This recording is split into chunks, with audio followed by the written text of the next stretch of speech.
السلام عليكم ورحمة الله وبركاته. حبيت أطلع معكم لايف أولا لسببين.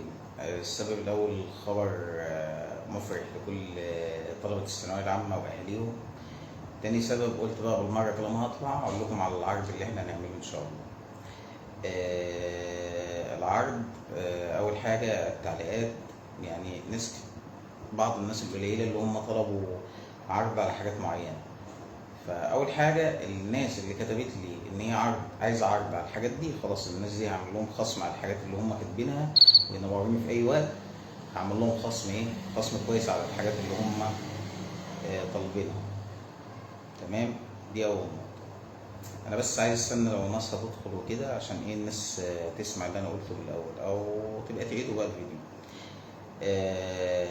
انا مأجل موضوع الثانويه العامه لان هو الاهم يعني.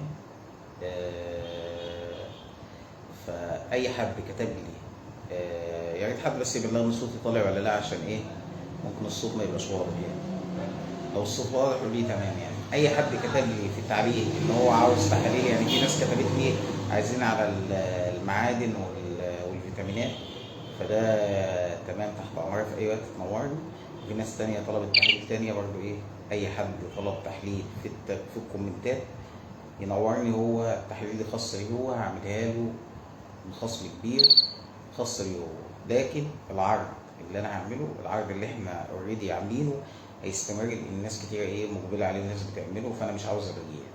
اللي هو العرض الاساسي اللي هو بدل من 470 جنيه ب 295 جنيه، هو عباره عن صوره دم كامله، وعباره عن بتاع ده سكر، وعباره عن دهون كامله، كوليسترول ودهون ثلاثيه، والكوليسترول النافع والكوليسترول الضار واليوريك اسيد وانزيمات كبد وانزيمات كلى وتحليل غده درقيه.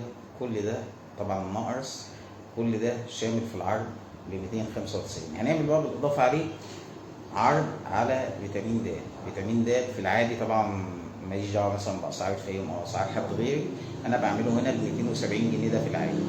انا عملت اتفاق كده يعني ايه معين، هيبقى لمده شهر لاخر الشهر. المهم قدرت ان انا هنزل سعر التحليل، وطبعا هيبقى هو التحليل هو هيبقى بدل من 270 فيتامين د هيبقى 170 جنيه. لاخر الشهر التحليل هيبقى ب 170 جنيه، فيتامين د بدل من 270 جنيه هيبقى ب 170 جنيه. تمام كده، يبقى معانا العرض ب 295 جنيه اللي هو الاساسي، ومعانا عرض على فيتامين د ب 170 جنيه بدل من 170 جنيه، بدل من 270 جنيه.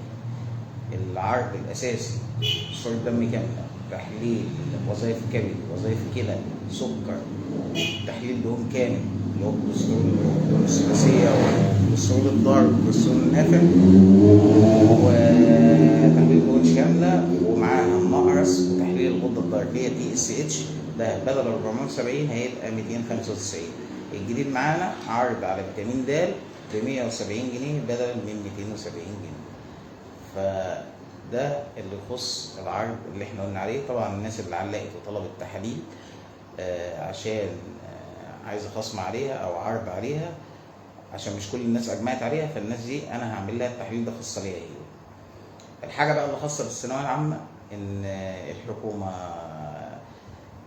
خدت موافقه قرار جديد بسنه تاسيسيه لكل طلبه الثانويه العامه اللي هي مش جايبه مجموع للكليه اللي هي عايزاها، كل واحد في القطاع اللي هو عاوزه. يعني طب مثلا انت ما دخلتش طب مش طايل الجامعه الاهليه مثلا او جامعه خاصه، معاك لحد 20 درجه او 5%، طبعا الكلام ده هيتاكد بالارقام بكره، يعني التفاصيل دي ايه ده اللي احنا سامعينه، بس الاكيد هيطلع بكره. السنه التاسيسيه دي يعني انت لو داخل طب بشري وانت مش جايب مجموعها، معاك لحد 5% اقل، هتدخل سنه تاسيسيه، يعني تاخد السنه زياده لكنها زي هندسه كده مثلا سنه ابتدائي. فانت هتاخد سنه تاسيسيه وتلتحق بالكليه عشان انت اقل منها 5%، فهتدخل تاخد سنه زياده في سنه اولى، هتزيد عن الطلبه الاساسيين اللي داخلين من الثانويه العامه وتكمل معاهم كليه الطب مثلا، كليه الصيدله، اي قطاع انت داخله، اي كليه معاك لحد 5% اقل من المجموع الاساسي. فده الناس اللي هي مش قابله يا جماعه، القرار بقى هيطلع التفاصيل بتاعته بكره من مجلس الوزراء، والقرار ده هيتطبق، بس الناس هتبدا تدخل السنه التاسيسيه دي من الترم التاني، يعني مش هيلحقوا الترم الاول لان لسه القرار بيتطبق. فده خبر كويس جدا لكل الناس. 5% ده رقم كبير. 20 درجه اساسيه و5%، اقل من مجموعك، من مجموع الحد الادنى كمان. يعني الكليه لو الحد الادنى بتاعها مثلا الطب البشري قفل لحد 79، فانت معاك لحد مثلا 74% تقدر تدخل طب وتاخد السنه التانية. فحبيت اقول الكلام ده لكل الناس عشان تاخد بالها، ويا ريت عشان كلنا نستفاد بالموضوع، خصوصا الثانويه العامه.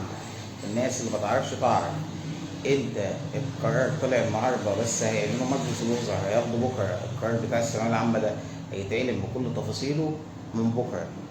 هيعلنوا بقى الحد الادنى كام لكل كليه، وبس اللي احنا سامعينه 5% او 20 درجه اقل من الحد الادنى لاي كليه، كله حسب القطاع، القطاع الطبي، قطاع الهندسه، كل حاجه هتدخل. كل الحكايه يبقى زيك زي الطالب العادي، بس هتدخل تاخد سنه تاسيسيه في البدايه. الكلام ده لو اتطبق هتدخل السنه التاسيسيه تقدم، لكن الدراسه هتبدا من اول الترم التاني.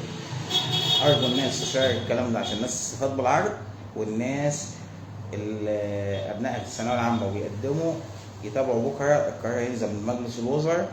الناس تعرف وتتابع وتعرف كل واحد هيقدم في ايه.